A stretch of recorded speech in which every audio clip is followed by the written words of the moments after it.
Yes Ramurthy గారు, ఒక చిన్న జియో ఒకటి చూపిస్తాను మీకు. కాంగ్రెస్ పార్టీ ఏం చేసిందంటే, ప్లీజ్ సార్ ఒకసారి ఆ జియో పక్కన ప్లే చేయండి సార్. రేపు ఒక మీటింగ్ అరేంజ్ చేసింది సార్ కాంగ్రెస్ పార్టీ. ఏంటి అంటే తెలంగాణలో ఉన్నటువంటి ఉద్యమకారుల్ని ఐడెంటిఫై చేసేటటువంటి కార్యక్రమంలో భాగంగా రేపు 11:30కి సెక్రటరియేట్లో ఒక సమావేశాన్ని ఏర్పాటు చేస్తూ ఒక ఉత్తర్వులు జారీ చేసినటువంటి పరిస్థితి. సరే, ఈ కార్యక్రమానికి అన్ని పార్టీలు, Aam Aadmi Party, Bharatiya Janata Party, Bahujan Samaj Party, Communist Party of India, Indian National Congress Party, National People's Party, All India Majlis Party, Bharat Rashtra Samithi, Telugu Desam Party, YSR Congress Party, so వీళ్ళందరినీ కూడా అందులోకి ఆహ్వానించినటువంటి పరిస్థితి. సరే, ఇప్పుడు తెలంగాణకి సంబంధించి సరే ఆమ్ ఆద్మీ పార్టీ ప్రస్తుతానికి జాతీయ పార్టీగా ఉంది, ఓకే.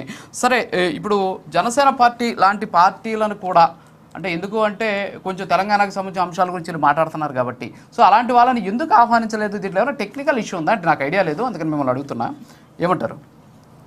తెలంగాణలో యాక్టివ్ గా ఉన్న పార్టీలను వాళ్ళు కొంత పిలోనికి ప్రయత్నం చేసి, ఇంకోటి ఏంటంటే సంపినోడే వచ్చి దండేసి దండం పెట్టినట్టు కాంగ్రెస్ పార్టీ చేస్తున్నారు. ముఖ్యంగా ఏంటంటే కాంగ్రెస్ పార్టీ మీద సుదీర్ఘంగా తెలంగాణ ఎలా కొట్లాడింది అన్నది వాస్తవం. ఇంకొందంటే వాళ్ళు చేసిన తప్పును పలుమార్లు చేసిన తప్పునే చేసుకుంటా ఈ విధంగా వస్తున్నారు. ఇంకోటి ఏంటంటే ఇప్పుడు వాళ్ళేదో గుర్తించవలసిన సిచ్యువేషన్ లో ఉద్యమకారులు లేరు. ఆల్రెడీ ఉద్యమకారులు ఎవరన్నది ఉద్యమకారుల క్లారిటీ ఉన్నది, మా పార్టీ క్లారిటీ ఉన్నది, అదే విధంగా ప్రపంచానికి కూడా క్లారిటీ ఉన్నది.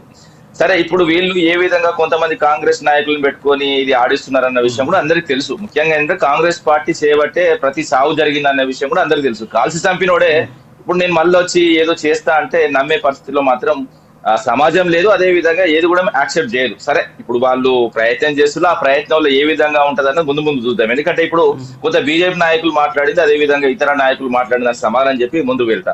ఎందుకంటే మళ్ళీ ఒక ప్రాంతీయవాదం అదే విధంగా సెంటిమెంట్ తీసుకొస్తున్నానంటే నేను మళ్ళీ కూడా చెప్తున్నా, ఏ ప్రాంతానికైనా ప్రాంతీయవాదం అన్నది ఆత్మ. అదే విధంగా దేశానికి కూడా నా దేశం అన్న భావన లేకపోతే ఆ దేశం చచ్చిపోతుంది. అదే విధంగా చెప్పాలంటే నా ప్రాంతం అన్న భావన లేకపోతే ఆ ప్రాంతం చచ్చిపోతుంది.